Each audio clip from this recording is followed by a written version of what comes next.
بسم اللہ الرحمن الرحیم۔ السلام علیکم ورحمۃ اللہ وبرکاتہ۔ محترم سامعین و ناظرین، آئیے میں آپ کے سامنے ایک طبی نسخہ لے کر حاضر ہوا ہوں۔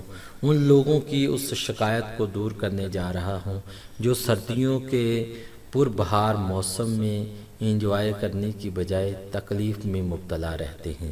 آئیے طبی نسخہ سماعت فرمائیں اور اس سے فائدہ حاصل کریں کہ جو شخص یہ کہتا ہے کہ مجھے بلغمی کھانسی ہوتی ہے، یا میرے گلے میں ریشہ جمع رہتا ہے، سینے میں ریشہ جمع رہتا ہے، یا پھر جب بھی وہ گفتگو کرنے لگتا ہے تو کیرے جیسی شکایت ہے کہ فوری حلق میں بلغم آ جاتی ہے، تو اس کو دور کرنے کے لیے یہ بہت ہی پرتاثیر عمل ہے۔ کریں گے تو انشاءاللہ عزوجل بلغمی کھانسی، گلے میں بلغم کا جمے رہنا، بلغم کی تمام بیماریوں سے جو ہے حفاظت رہے گی۔ عمل سماعت فرمائیں۔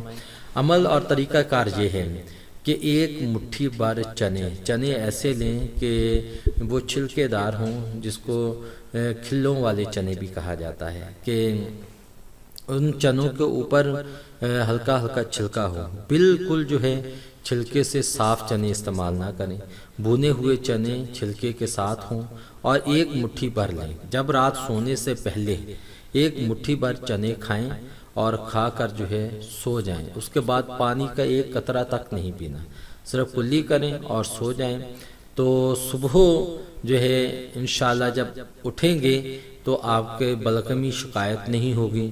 بعض لوگ ایسے بھی ہیں کہ جو صبح اٹھتے ہیں تو پہلے کھانس کے جو ہے بلغم نکالتے ہیں، اور رات سوتے ہوئے بھی بلغم کی شکایت رہتی ہے، اور جب صبح اٹھتے ہیں تو گلے سے بلغم اس طرح نکلتی ہے کہ جس طرح وہ بالکل بلیک ہوتی ہے، اور اس کو بار بار کھانسنے سے نکالنے کی کوشش کی جاتی ہے، اور اس تکلیف میں مبتلا رہتے ہیں۔ تو اس تکلیف کو دور کریں، صرف چنوں سے فائدہ حاصل کریں۔ بھونے ہوئے چنے بہت ہی اس چیز کے لیے جو ہے تاثیر رکھتے ہیں کہ بلغمی شکایات کو دور کرتے ہیں۔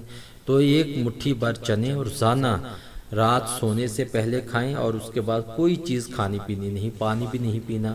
تو پھر یہ عمل جو ہے زیادہ دکھائیں گے، پھر اس کا کرشماتی منظر بھی دیکھیں آپ ان چنوں کا کہ کیسا جلدی سے اس بیماری کی کاٹ کریں گے۔